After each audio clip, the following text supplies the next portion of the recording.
Welcome into Beyond Sunday. I'm your host, Luke, and I am joined by Randy Speer here at the Springs. So anytime you've seen a video at the Springs in the last, how many years has it been for you? 13. 13. So in the last 13 years, if you've seen a video, there's a great chance that Randy played a huge part of it. So Randy typically is behind the camera.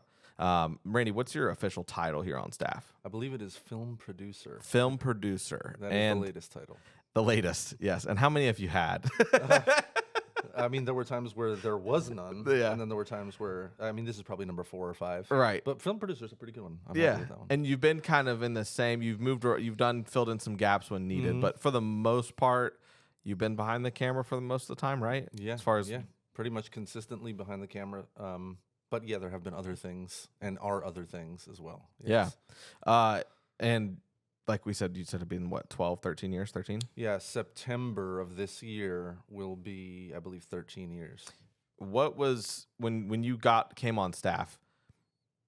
Had you been at the Springs prior, or did you move down for the interview process, or after the interview process to get in the job offer and all that? That is a good question. I had not. So I actually was the first time I came was a response to a job application actually that I put out. Someone for here who's no longer here responded and told me to come check it out. So we came and actually I think too my wife is the one who found, this is what happened. My wife found the Springs on Facebook and said to send an application here. Wow. And this was not the type of, I was not applying at churches. Yeah.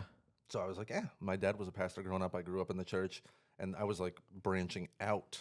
So I went to school in New York City, originally from New Jersey. Okay, yeah. And we had just moved here, my wife and I, and did she's a Disney, everyone who knows her knows. Yeah. She's, might as well be a Disney princess.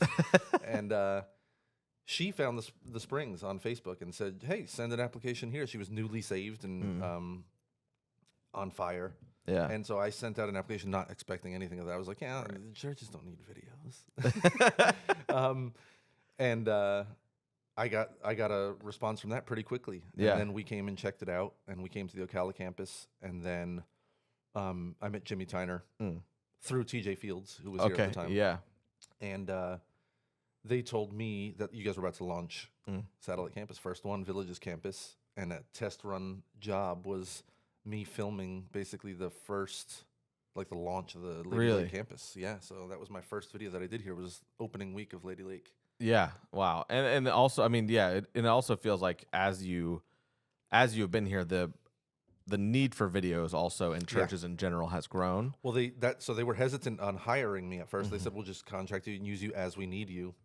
We're not sure we need a video person. And so I was still working 2 jobs. I was cutting lawns with a landscaping business, and I was working at Target, which is how my wife and I met.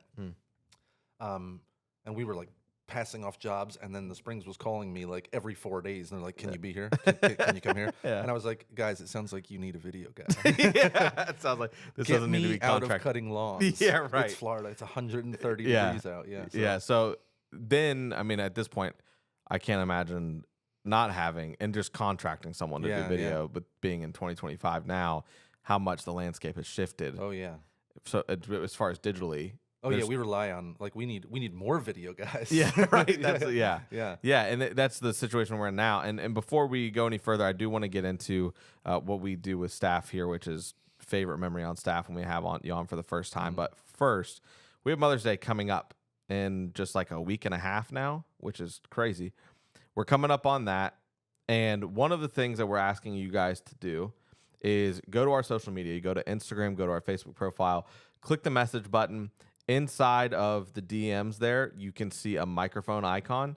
You're able to record a voice message and send it to us. And what that is for is to kind of liven up just the experience of Mother's Day here at the Springs. So you'll record this message as if you're sending it to your mom. And then we will be, looping that back in, whether that's a dad. It'll be a little bit of a surprise implementation. Yeah. If all goes according to plan. If all goes according to plan, yeah. But we want you guys to do that for us. And then we will make sure that we get it, to wherever it needs to go, as far as to your mom or your wife, if you do it for her, whatever it is. We will try to loop that back your way. So we definitely will loop that back your way. So go ahead and do that. Like I said, go to our messages, your messages with us. click the microphone button, record there. I'd say we're looking for like 30 seconds, 45 seconds. Yeah, regular voicemail. Like if you have a bunch of kids, maybe they could all be in the same one. Yeah. So don't limit it so much. Let them say what they want to say, and we can mess with that on our end. Plus, the real purpose of this is for you guys to be able to give to your mom. Yes. So say what you want to say. And Yeah. So we'll do that, and it'll be fun. We've already gotten, I think 5 or 6 people have already sent them in. So it's been awesome to see so far just the amount of people that want to just say something. And you said those were women, right? Yes, so far. No men. So far, no. This is so way too early. Here's to think the about hint. You need to make one for your wife if you guys have kids. Do that for sure, because she will appreciate that as well. I haven't sent one in. Yeah, right. Randy and I still have to. I'm giving this advice as if we've done it. We have not. We're going to.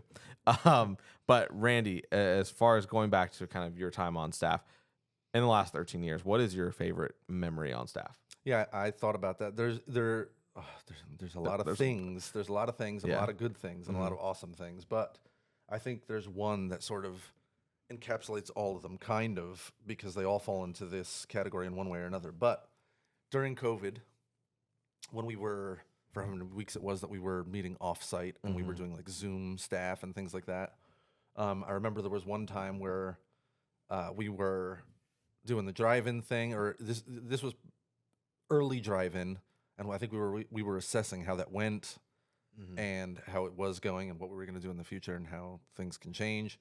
And it was like an all-staff at the time remote Zoom thing. I was on my phone. People were everywhere. People were in restaurants. People were in their living rooms. There's like kids in the background throwing stuff. And I was at Heathbrook Commons, and I remembered, oh yeah, the Zoom is supposed to be happening. So I like pulled behind Barnes & Noble, and the whole staff was on there. We were talking, and Ron was basically encouraging everybody that like, this is crazy. We have no idea what's going to happen. But I remember before the meeting end, he asked if there was anything anybody wanted to say, and I was really feeling that season, those days, those weeks, were your dad always talks about the legends of the Springs, and I had been here at that point. I started in 2012, and that's 2020, so 8 years. Yeah, and I had been hearing all the stories, Connect Class. I have seen some of the videos because I put together things for anniversaries. And it was always cool to hear like the early days of the Springs and those big moments and like the historic things. And I said, I feel like, and I was saying this to all the staff, right? We are in one of those right now. Like this it's like that classic saying that, the good old days, but you don't realize you're in them when you're in them. Yeah. And I was just pointing out to people that this is one of those things that will be one of those stories someday, and we're in it now. Yeah. So just not to take that lightly and to realize like someday people will be telling the stories about today, right? And we're in it now. And like it was the first time that I was like, some other things probably could fit into that category, but this was like a big one. So that always stands out to me, is like, being a part of one of those legendary things and the group of people that were involved. So let's go there, because I wanted to be able to get into some type of story or a time, an era at the Springs, because I think you and I have probably, I think we've talked about it. Yeah. But there, you go through different iterations of the Springs, whether that's the team, the trend, the way that we're delivering the message. Yeah. But that time has a very much solidified that era of the Springs. Yeah. And unfortunately, I was living halfway across the country in Omaha, Nebraska, so I had no idea. But I knew that you guys were doing the drive-in, with the eventually doing the screen like on the side of the building. Is that what we were doing? Right. Every part of that had that feeling. Every part of that was like just crazy decisions and figuring out things on the spot. But it didn't come with as much stress as you would think it did. There was stress for sure, but it came more with like. I don't know, like there was like an aura around everything that was happening, because everyone was going through the same thing outside of work and ministry and church. But that was like a thing where it was the only thing for a little while there where we were in charge of putting together something that was bringing everybody out of that together. Just seeing the cars and all of that just had like it was exciting. So that went well and above any of the stress that there was, just seeing the results of that in real time. Because I think that there's a lot to unpack in that season, and obviously you being doing things that are production related and digital. What was your knee jerk reaction? Do you remember? You obviously remember the feeling and it being like the good old days and how awesome it was that he was even executed.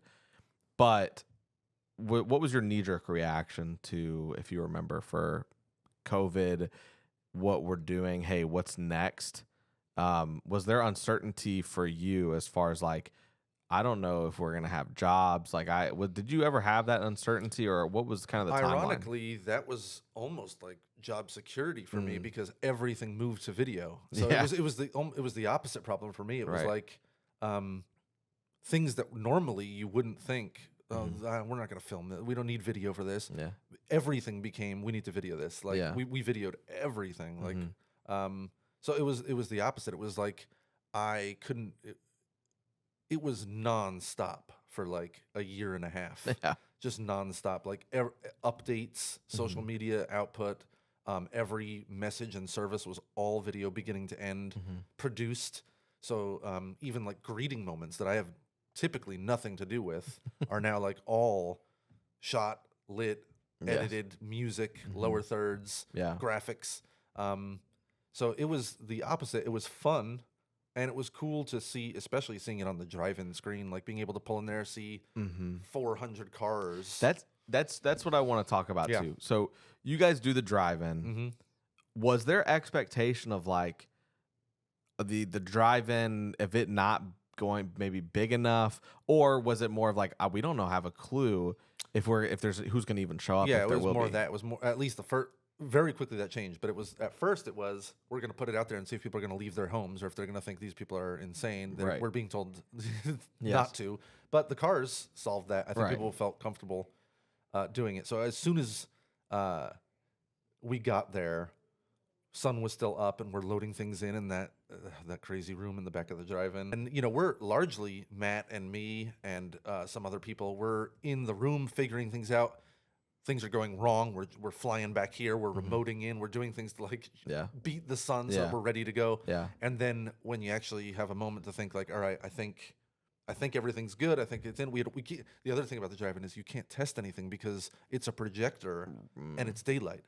So we're producing this content and then trying to figure out their screen size is ridiculous. It's not like anything we produce content for.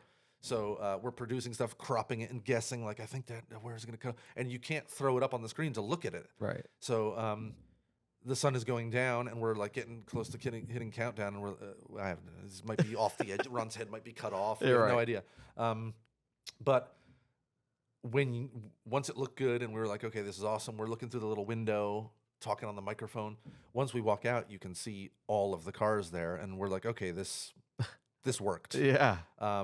And there were people still pulling, like when we walked out, there were cars lined up, people yelling through their windows at each other, getting snacks. And then there's just still a line of cars just pouring in the whole time. And I was like, all right, well, we'll be doing this again. Yeah. And we did. We added multiple days, multiple services. How many days were we? I think we were doing, Ron will know better than me. I don't remember. That was all a blur. Yeah. I think we did 2 nights a week, but 2 times. I think we did 2 services twice a week. Was it on Sundays or when was it? No, midweek. It was all midweek.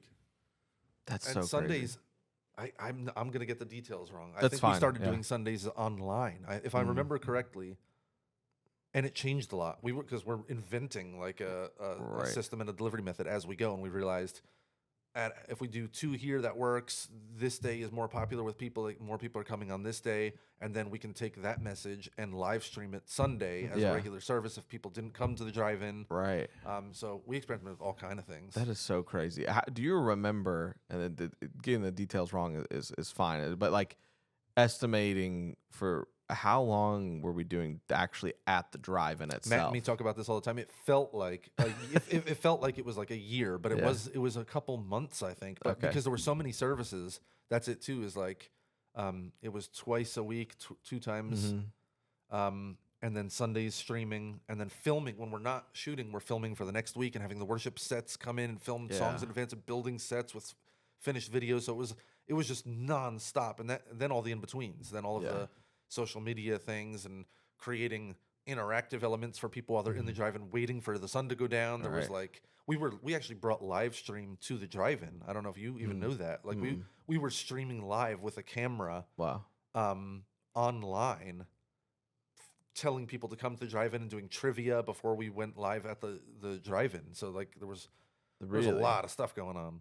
That's crazy, and I am jealous that you got to experience that because that it sounds awesome, and I'm sure in the moment it's stressful. You're running around, but I've only been here a year, but I know the feeling of a stressful season or a stressful whether it's Christmas at the movies or whatever, or Easter or anything like that. But then you get to the end and you exhale and you're like, I can't believe we did that. This was a good stress because the results are happening almost immediately because you're as soon as you finish something, you're in it. So you don't really, there was no time to be like, oh my gosh. It was shoot this thing and then get it out. And then we were ahead of the weeks. Yeah. So if you're not at a service, running a service, making sure everything's going good, you're shooting the next one. And so it was just a constant like give and take of seeing the results of it, which was awesome at the time. So it was definitely a crazy fun experience. And you were able to like, because I'm sure there's many people who came to the drive-in that hadn't been to the drive-in if they were old Ocala people since they were a kid, or haven't been since they had kids. Yeah. Or maybe they were a high school or college student that hadn't been in a long time. You also were able to kind of tug on that nostalgia as well. Yeah. But then, like, because that's what you think of. When you think of a drive-in, you think, oh, that's pretty, like, old-timey, nostalgic. Yeah. And then you see the video, and it's like, yeah, you got people taking concessions to them. And I know that we had to essentially have like an app that was created. People were ordering on their phones and putting in for their families, paying on there, and then we had people bringing it right to their window. Yeah. Which is, again, like Ron always says, like we became a restaurant, like a functioning restaurant. Yeah, that was an exciting time, and kind of you think of that, you think of the isolation of COVID, and just we were able to give, the Springs was able to give a kind of a community feel and a group effort to people that needed it most, because at the end of the day, this really does tie in really well with the series we just kicked off, which is Find Your People. And it's the whole thing. My dad preached this past weekend, and I'll kind of give a brief overview of that with some of his points from the message, just to give a refresher for those of you that probably saw it but maybe not remember all of these. So some of his points were: busyness is today's enemy to finding your people. Your people are closer than you think. Proximity done consistently deepens relationships, and we're more believable together. And it's kind of the whole idea of the sermon is that the quality of your relationships determines the quality of your life. And for me, when I am listening to this and when I'm refreshing and looking at the points, the point that kind of resonates with me is busyness is today's enemy to finding your people. Because you know this as a dad too, and working at the church, and there's a lot of times where you can kind of overbook. Whether it is, and it's ironically like, whether it's stuff with your small group that you do, maybe you guys are super plugged in together, but it also ironically cuts you off from having relationships with other people too. Or it's, we need a night off. We had church. We have, our daughter has ballet, and then the next night she has gymnastics, and oh man, Friday's coming, and I don't think we can even do group at this point. You know what I mean? Like the busyness, I think that resonates, and that's coming from someone like myself who I need to be around people. I'm extroverted. That's kind of my oxygen. Lauren, my wife, is the complete opposite, right? So like she enjoys and she knows that she needs community, and there are like, she still enjoys hanging out with people. Yeah. But when she is done, there's kind of like a price that she paid to do it. That is me. Because she's just drained. Yeah. And like you said, you understand it. But I would say that busyness being today's enemy of finding your people is absolutely the case. And it's honestly even busyness of like what's not really busyness, right? Like you're scrolling your phone instead of calling that person or doing that thing. It's that you were busy and now you want to wind down and not do more things. Yes, right. And so that point for me was the most relatable. Was there anything from this message that kind of stuck out to you at any point? Not necessarily just a point that was made in the message, but what kind of moment from that? Yeah, there was actually a crazy, embarrassing learning moment for me, because Really? I sat in for a service this week, which I don't do every week, with my daughter. My wife was not feeling well, so she stayed home, and that's very unusual, because I was like, well, do you want us to just, like, you could stay in bed and we'll just go to church? And she was like, I want to interject real yeah, quick. I will say that I want to say this about Taisha, because Taisha is Randy's wife. When he says that she missed church, that does mean that she was very much sick, because she is normally on camera, running camera for us, and you can see her. If you've been to the Springs, you've probably seen her. She's the one that is running camera with one hand, dancing. raising her other hand to worship, and dancing while doing camera. Yeah. So that's very much Taisha. So I just wanted to give a shout out This to may Taisha. have been, I mean, we've like been on vacations and things, but this Right. may have been the first time in the 13 years that she was like, I'm, and I was like, well, she must be not feeling great. Right. She said it was the worst sore throat she ever had, and Man. it was getting worse. Yeah. So anyway, I was sorry. like, we'll go. I was like, we'll go. I'll take you with Yeah. Janelle, and I was planning on checking her in to kid worship. She does kid worship and stuff. Yeah. But she was like, I want to come sit with you, and I was like, all right. So Ron's doing his thing, and it's about all of the things you just said, being community and finding your people. And he tells this. He's like basically doing this routine about how things are different now, with people knocking at your door than they used to be. People used to get excited. Now people hide, which is like I could feel my like as he's starting to tell about the new kinds of people in the world. It's like, you hear the doorbell ring and you cut the lights and you be quiet. I just feel my daughter like, and so I try to ignore that as best I can. I'm like locked in. Right. I'm like, good points, Ron. And she's giving me this look, and then he said something about how garages are supposed to be for cars, but or today people can use that to shut the neighbors out. And I am not kidding you that 2 weeks ago, my daughter and I pick her up from school, and we're pulling into the house, and I see my neighbor coming out to check his mail. It's like a TV show. He's like, might as well be like whistling and skipping out to the mailbox. And I give him the wave, and I'm like, nailed it. Best, like, that's neighbor. I nailed it. And so I wave to him, and then I'm checking in my rear view mirror as we're pulling into the garage, and I see that he's like coming down into the street, and he's like holding his mail and like looking at the car. And I was like, I can't do this. I was like, the wave was supposed to end at the wave. Yeah. And my daughter, I'm not saying any of this, I'm thinking it. And my daughter goes to get out, and I go, no. And she's like, what's wrong? I go, just wait a minute. And I'm looking in the rearview mirror, and I see this guy by his mailbox, like, just waiting for you to get and out. I was like, I can't do it. I can't do it. The small talk, I don't. So she then notices what I'm doing, and she's like, "Are you serious?" And I go, he's not gonna wait. Just let him get his mail and go back in. He'll think something's going on. We gotta figure. And the dude stands out there. So if this neighbor watches this, like, he stood out there for like 8 minutes just waiting, and I could tell. Man. Yeah. So then I remembered the brilliant idea of automatic garage door closers. Oh. So I'm looking in my rear view, and I was like, and I just see, it's like I see him looking at me, and he just gets smaller and it smaller. just and then he closes out, and then we walk into the house, and my daughter was dying laughing at the garage thing, because we had just literally done that to the neighbor. So that was a wake-up call for me, because I need to find my people. Now, I will say, he talked about people moving the porches to the backyard so that they're more secluded. We just did the opposite. Whoa. And we put like a huge welcoming seating area. And I had no idea we were going to do this series when we started this. That's or when funny. I thought about it.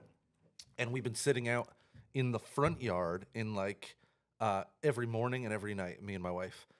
So we simultaneously to the garage door close, there's the other side of it where we are seeing our neighbors leave for work in the morning, and they're saying like, oh, that's awesome. I think some of them are probably going to end up doing the same, which is going back to like, I always say like, I'm super introverted. But the ideal day for me would be being in like New York City, but just by myself. When I say by myself, I don't mean nobody else around. I mean nobody with me, but like everybody around. I love that. That's so funny. So yeah, that's a weird thing. So I loved in college. I would like go eat lunches between classes by myself, but like someone sitting right here, someone sitting right here. We don't say a word to each other. Yeah. It's millions of people crossing in front of you. And like that just feels good to me. I'm around where action is, but no one's expecting anything of me. That's my sweet spot. That's so funny, man.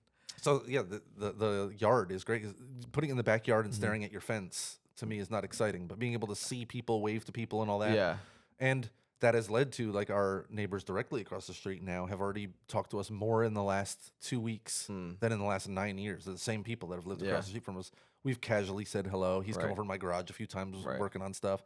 But in the last 2 weeks since we've had that, we've talked to them almost daily. Like Taisha's Facebook messaging the wife and like. Oh wow. So you're finding your people. I'll close some out, but I'll find some other ones. It depends on the time. Yeah. It depends on the time of day. Yeah. You get home from doing something, you just don't feel like always talking to anybody, and you're just like you were set on.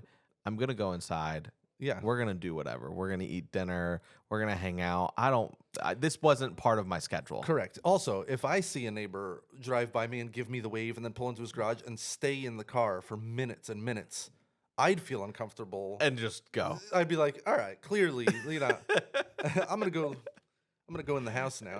Yeah. So. Oh man. Well, great guy. Probably a great guy. You won't know because you closed the garage door. I'm the problem. Someone else will find out if he's a great guy. You won't. Though. Yes. That's fine. So I do want to say, so obviously with this series that we're in, you talk a little bit obviously about finding your people, but you move.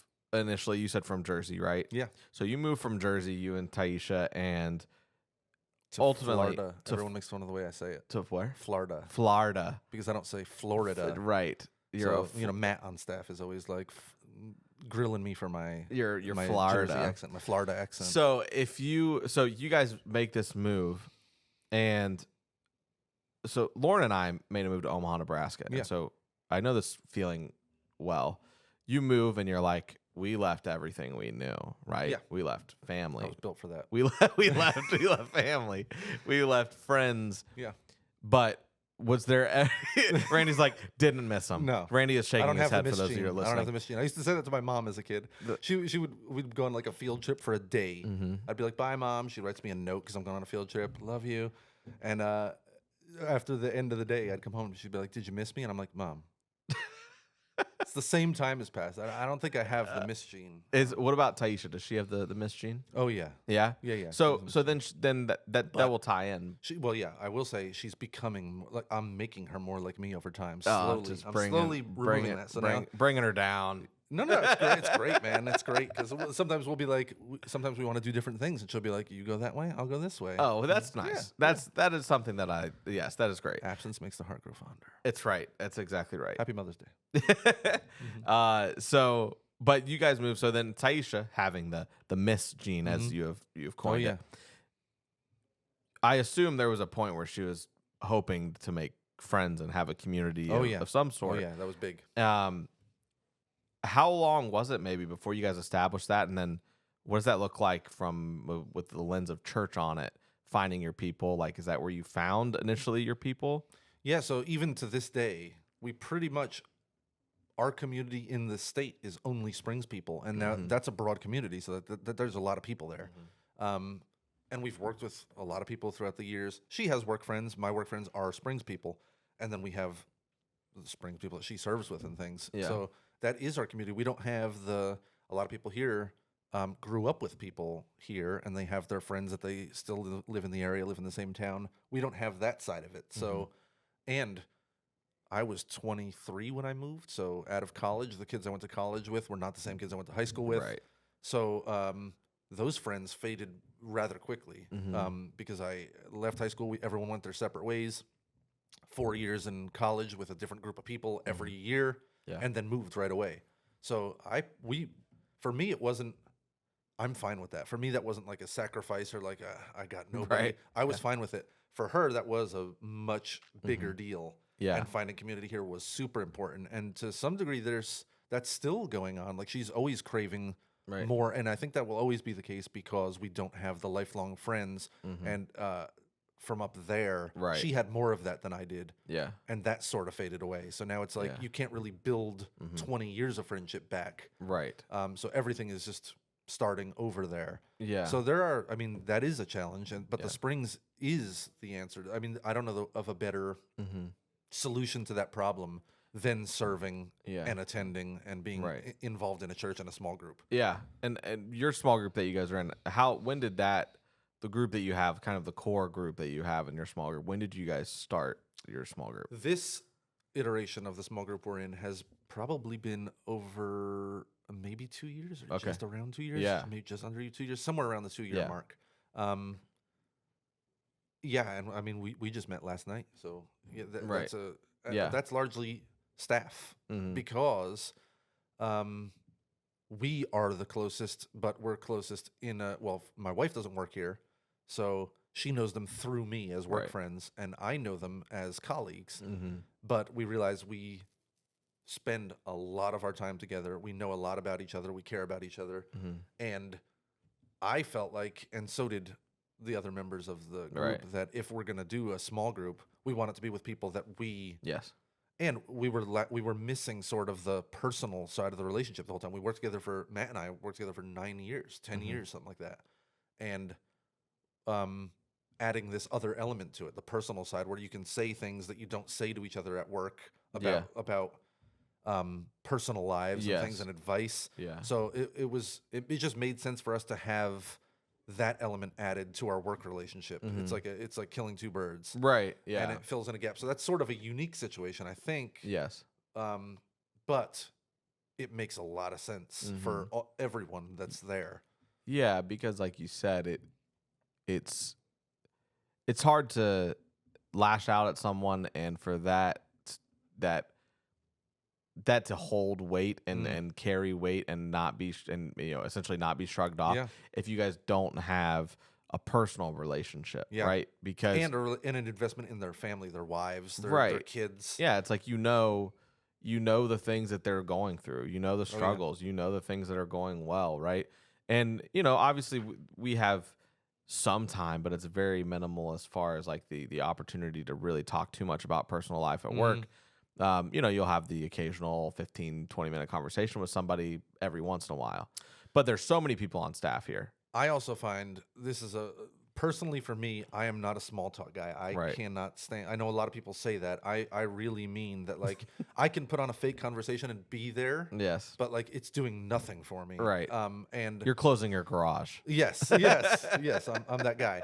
So to me, a small group with someone that I only know casually and who works in a totally different field, and we don't talk during the week, would be just it would be tough for me to get past a certain point with that person, because it'd be like, so how was work this week? Cool. Right. Oh yeah, it was a busy week. And then it's like the next week you're doing that again and that again. But here, we're going through the same things. Our families are involved in the same things. We're experiencing the same highs and lows at the same times. Yeah. So everything jives and it makes a lot of sense. And these are the people that we want in our lives. They're the people that we're not forcing it. We're expounding upon it. We're making it better. Something that exists that we need.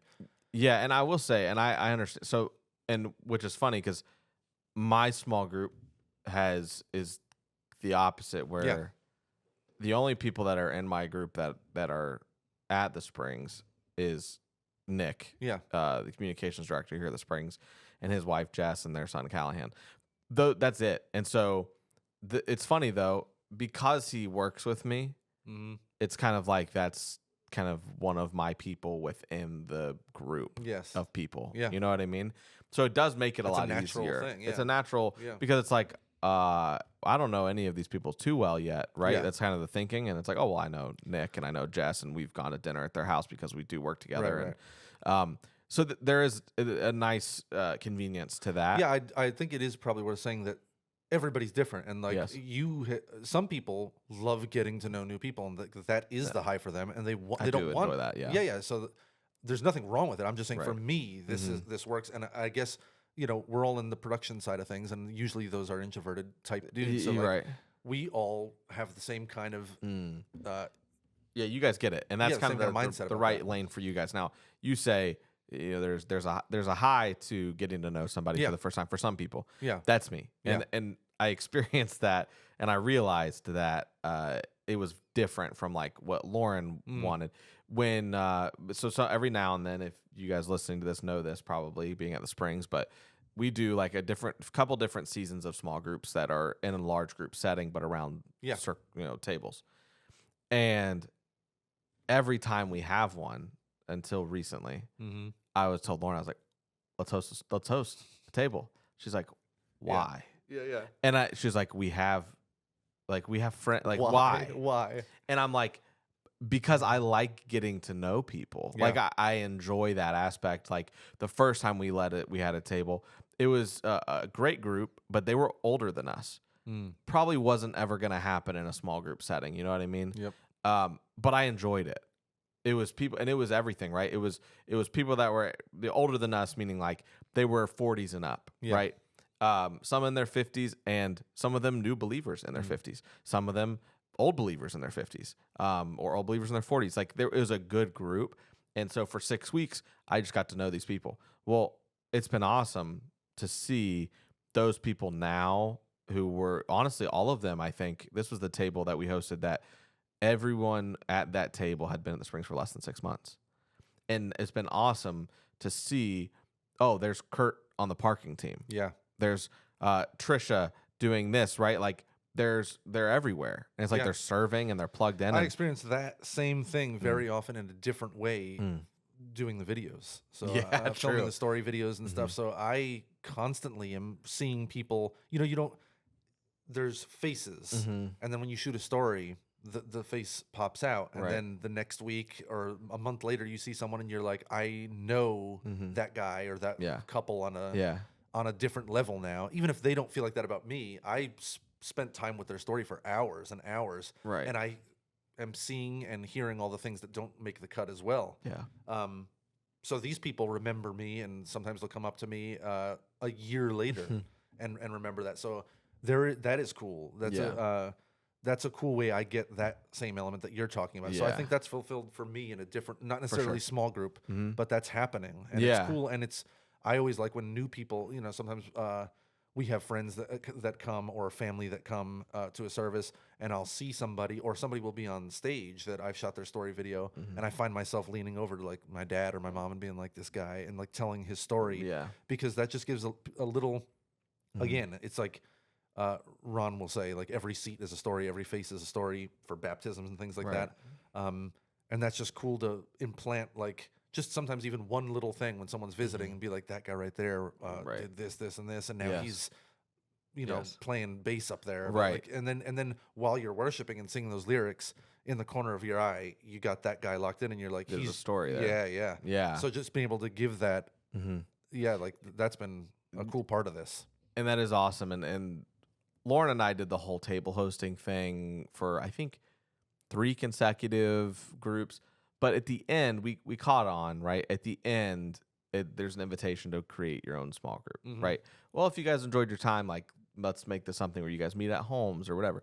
Well, 3 groups later of leading a table, our small group was like sitting at 18 people. You're inviting all. You're just adding them all. Well, it's like, I feel like, should we do this? I do like these people. Maybe we should. And so you go through that, and then you have your pruning process where people are just like, oh, we're busy, or maybe people feel like the Springs isn't for them anymore, and so that process happens, right? And we now are at kind of a manageable 12 to 14 people, right? Yeah. And a lot of us have young kids. And some of us are realtors and busy. And so not everyone's going to make it every week. Yeah. And so we've built a model that's good for us.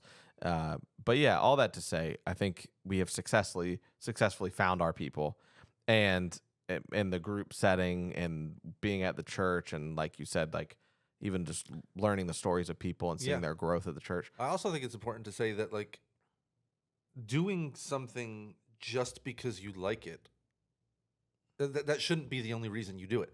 Sometimes I have to tell myself, I don't crave it. I don't crave. Yes. I'm totally happy by myself. I'm a thinker. I solve problems, and I'm never just blank. I'm watching podcasts, I'm learning, I'm reading, I'm thinking. So like I'm never like bored. I run out of time every day. I have 58 things that I want to do when I get home, and I run out of time every day. That never changes. Yeah. So I'm not the guy that's like I'm not running out of things to do and needing to fill some holes. Right. So, but that doesn't mean that it's not important to step out of your comfort zone and do things that you don't necessarily want to do. Right. You can't grow as a person. Some of this may sound cliche even, but like things happen at small group that you don't expect to happen. And that's important to have a door open for that to happen in your life, especially as a believer with other believers. It could just be someone telling a story about something and you're like, dude, just last week. And you're like, I didn't expect this to happen. Right. But and then you and that person get a little bit closer. And the next time you guys have that. Yeah. And then they may become one of the people that are one of your really tight, close friends. Yeah. Or you may hear someone going through something and then someone says how they got through that. And then you learn something from that. It's a shortcut for you. You don't have to experience that on your own and go through all kinds of crazy stuff. You'd be like, I have a way out of this already, or I have someone to talk to about it. And that doesn't come if you're like, I don't need it. I'm good. Right. So a lot of times it's a challenge for myself to say, it's not about me wanting it. It's about, is it better for me? Yeah. And it's a good thing. Right. Yeah, absolutely. And that's something too. And we're going to wrap up here in a couple minutes. But my dad mentioned how this was like a month ago, maybe, in one of his messages, how he doesn't always feel like doing small group. Yeah. But then he goes and he's like, "Oh man, this like I needed this. Yeah, and God knew I needed this. Mm-hmm. And so absolutely do the thing that's tough. Do the thing that's hard that you don't necessarily want to do. That's probably, my wife knows me better than anyone. Mm-hmm. That's probably how people would describe me, as like going to my own detriment sometimes. Like is like doing the thing that's not the easy way out. Is like I'm addicted to that. Mm-hmm. In the smallest ways. Like if I need, I'll never ask someone for a ride. I'll walk 4 miles. People will see me. I was one time I bought I don't have a truck, and I wanted a picture for the house that we found at Home Goods. It was huge and like it wouldn't fit in the car. I was by myself and I was like, I'm just gonna leave my car here and walk this home from State Road 200. It was like 8 miles. And I just walked down the side of the road carrying this picture, and Joseph Lang sees me and pulls over. That's the perfect person. That's the perfect person to see. Yeah, but like I don't have a good way to explain to people when they ask me, like, what are you doing? And I'm like, to me, there's just something special about moments like that. Like saying, like, I'll get my car later or whatever, but like I'm just gonna walk home with this thing, and like whatever happens, happens. How long did you get down the road before Joseph saw you? I was probably walking a half hour or so at that point. It was like a 2.5 hour walk. And you're like, man, I really want this. Oh man, this was like a 7-foot huge thing. It's blowing in the wind. And like people are beeping at me on the highway. So like you might see me. I do things like that all the time, and that's like a little version of that. But like I'll often intentionally do things the hard way for nothing other than to, I guess, push or challenge myself, including the small group thing and the relationship thing. But like just last night, we were leaving small group, and I was on the bike. I ride a motorcycle, and it was pouring during the workday. Then it stopped. We went to group, and then during group, it's pouring again. Mm-hmm. My wife is there with her car, and we had the bike in the garage. Mm-hmm. And I was like, I'll probably just leave with you, so that because I don't know what the roads are going to be soaking wet. It's dark. I got sunglasses on. And then when we were leaving, I was like, nah, I'm going to take the bike. And it poured on me for 40 minutes. I was drenched, like jeans weighed 1,000 pounds, and I rode the entire way home. It's painful. The rain is like slamming against my face. I could barely see. It's dangerous. Yeah. And I'm like, why am I doing this? And there's no good reason other than it's too easy to just get in the car. That's so funny, man. So there you have it. Randy's on a different level, I think, that is what we've discovered today. But Randy, appreciate you joining the podcast. Yeah, man. I hope that you guys got something out of this. It's been a fun episode, and we'll have to do it again. So I appreciate you, man. Yeah, I'll come back. All right. We'll catch you guys next time. Happy Mother's Day. See ya.